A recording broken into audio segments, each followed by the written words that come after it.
मसले तो बहुत है, बट मुझे सबसे बड़ा मसला प्रोक्रेस्टिनेशन लगता है। और इनफैक्ट सबसे ज़्यादा पूछे जाने वाला सवाल भी मुझसे ये है कि किस तरह अपनी प्रोक्रेस्टिनेशन को कम करें, इसे ओवरकम करें। प्रोक्रेस्टिनेशन एक ऐसा मसला है जो मुझे लगता है सभी का मसला है।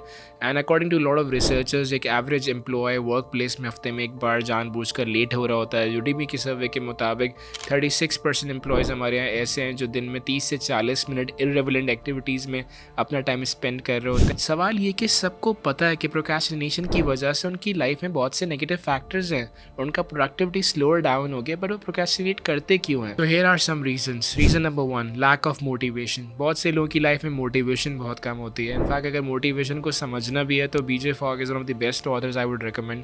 बीजे फॉग के खिताब टाइनी हैबिट्स में बीजे फॉग कह रहे हैं कि अ लॉट ऑफ टाइम्स लोग बड़े गोल सेट कर लेते हैं, बड़े टास्क को प्लान कर लेते हैं। जब आप किसी बड़े टास्क को प्लान करेंगे, यानी किसी मुश्किल टास्क को प्लान करेंगे, जस्ट लाइक मैंने किताब ख़त्म करनी एक हफ्ते में, जस्ट लाइक मैंने आज 2 दिन में इतने पुशअप्स लगाने, तो जब आप किसी बड़े टास्क को प्लान करेंगे तो ऑटोमेटिकली आपकी मोटिवेशन डाउन हो जाएगी। इसलिए कहा जाता है कि जब भी आप किसी काम को प्लान करना चाहते हो और आप चाहते हैं कि आपकी मोटिवेशन हाई हो, उसको चंक्स में ब्रेक डाउन करें, उससे स्क्वीज़ करें, उसको स्लाइस डाउन करें ताकि आपकी मोटिवेशन हाई रहे। So this is one of the reasons कि लोग प्रोक्रेस्टिनेट कर रहे हैं, क्योंकि वो अपनी मोटिवेशन पैराडाइम को समझ ही नहीं पाते और अपनी मोटिवेशन यानी अपनी सोर्स ऑफ एनर्जी को मैनेज नहीं कर पाते। जस्ट लाइक मैं अगर वीडियो मुझे बनानी है तो मैं 10 मिनट की ही बनाऊंगा। नहीं, इट्स इंपॉर्टेंट कि यार आप 1 मिनट की बना लें, आप 30 सेकंड की बना लें भाई, आप 20 सेकंड की वीडियोस बना लें, लेकिन आप बनाएं।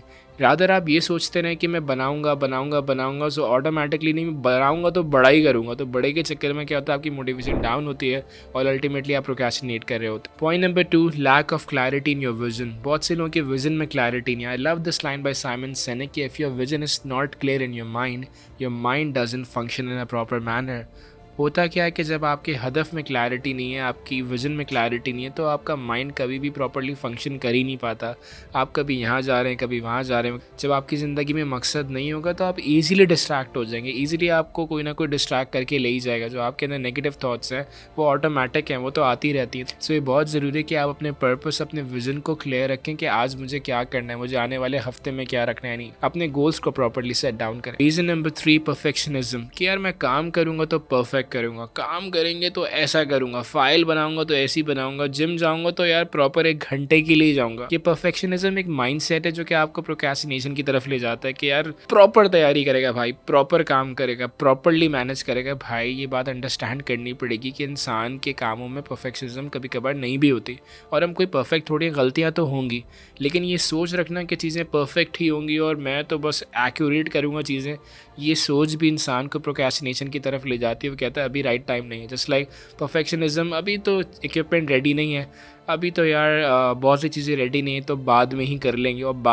वो बात कभी आती नहीं और अल्टीमेटली आप वक्त को जानबूझकर ज़ाया कर रहे होते हैं। Another reason, poor time management. I think मुझे तो ऐसा लगता है कि इन 10 सालों में मुख्तलिफ इदारों में ट्रेनिंग कराने के बाद मुझे एक बात रियलाइज़ हुई कि टाइम मैनेजमेंट को तो सब्जेक्ट समझा ही नहीं गया।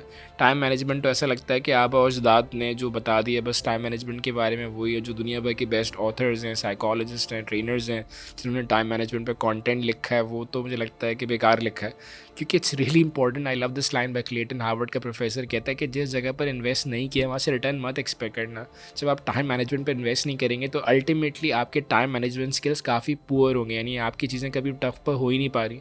जब आपकी चीज़ें वक्त पर नहीं होंगी तो अल्टीमेटली आपका माइंड सेट यानी आप प्रोक्रेस्टिनेशन की तरफ शिफ्ट हो जाएंगे। सो इट्स रियली इंपॉर्टेंट कि अपने टाइम मैनेजमेंट को बेहतर करें। ब्रायन ट्रेसी की किताब ईट डैट फ्रॉग बहुत ज़बरदस्त किताब है अपनी टाइम मैनेजमेंट को बेहतर करने के लिए। स्टीवन कवी ने बहुत अच्छा काम किया टाइम मैनेजमेंट के ऊपर, तो पढ़ें, अंडरस्टैंड करें कि टाइम मैनेजमेंट स्ट्रैटेजीज होती क्या हैं, बिकॉज ये आपको ज़रूर हेल्प करेंगी अपने टास्क को, अपने कामों को प्रॉपर्ली मैनेज करने के लिए। Last point, distractions. मैं समझता हूँ डिस्ट्रैक्शंस 2 तरह की होती हैं, एक होती है इंटरनल और एक होती है एक्सटर्नल। इंटरनल डिस्ट्रैक्शंस क्या हैं कि आपकी नेगेटिव थॉट्स, आपके इंटरनल नेगेटिव इमोशंस जो कि जिन्हें आप स्केप करना चाहते हैं, जिनसे आप भागना चाहते हैं, जिसकी वजह से आप जानबूझकर अपने वक्त को ज़ाया कर रहे थे। जस्ट लाइक कुछ लोग बिला वजह व्हाट्सएप यूज़ कर रहे हैं बिकॉज वो बोर हो रहे थे, कुछ लोग बिला वजह फेसबुक यूज़ कर रहे हैं जस्ट बिकॉज उनको एनजाइटी हो रही थी, कुछ लोगों की बस दिल करता है कि वो कुछ नया सीखे तो वो यूट्यूब की तरफ चले गए, फालतू व्लॉग्स को देख रहे हैं।